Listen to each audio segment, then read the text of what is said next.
Hi, my name's Jeremy Hindle. I'm the CEO of Omnigon Games and also the lead developer on the project UemeU. UemeU is a really big game, but at the core of it, it's a next-generation interconnected sandbox. It's open-ended, we don't restrict players, and it's all about what the user wants to do with it. We're aiming for UemeU to appeal to all types of gamers. We've got the two game modes, play mode for those who just want to drop in and have a go, and we've got the build mode for those people who really want to put some time in and create amazing things. In build mode, the idea is that you're able to build anything you want.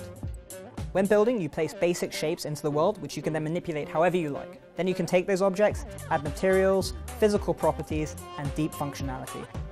On top of that, you have complete control over the day-night cycle, the speed of time, ambient lighting, and what that does is it really allows you to create any kind of environment that you can imagine. We don't want to restrict players. We want them to be able to make everything that they could ever imagine. That should be their limitation. Play mode is less about building and more about experiencing the creations of others. This means you could be dropping into a world where you'd have an inventory, quests, things to collect, or just places to explore. The first thing you're going to see in play mode will be your avatar.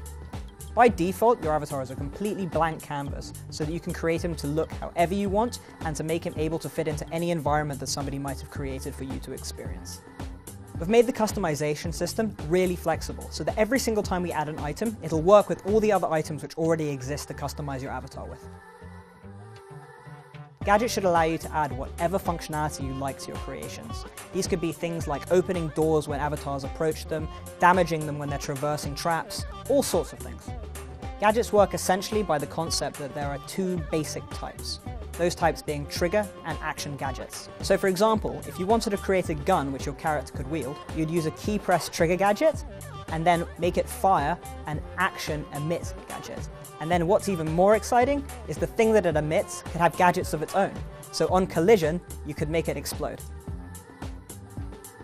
You'll find abilities in play mode, and anyone who's ever played any kind of action RPG will feel right at home. The special thing about the ability system in UemeU is that all abilities are combinable, which allows players to create their own unique abilities and therefore create new and unique game mechanics. UemeU is all about freedom, and for that to be possible, we believe that you have to be able to run your own server. We wanted to make running a server as easy as possible, so we've actually created two kinds of game servers for UemeU. One of the types of server is to allow players to just create a single world server, and the idea is that you can just open it up, it has a GUI, and anyone should be able to do it. Our other, more advanced server has been highly influenced by our experience with other game servers and should allow you to scale with the size of your community. Modding is something we really want to support in UemeU. We believe the best things will come out of community-created content, and if we don't support modding, we're just going to be missing out. We don't want to be hands-offish, we don't want people to have to reverse engineer code, we want to help modders to create whatever they want. We also understand, being avid modders ourselves, that it's really important for you guys to be able to access all functionality in the game. So eventually we want to add a full-fledged API with good documentation so people can create whatever they want. UemeU hitting beta is more about the infrastructure behind it than the actual game itself. The most important thing for a user-generated content game is the ability for players to share their items and to find the worlds which they really want to visit. In order for us to do that, we really need to flesh out our web systems, and we'll be asking you guys exactly what features are required for us to do that.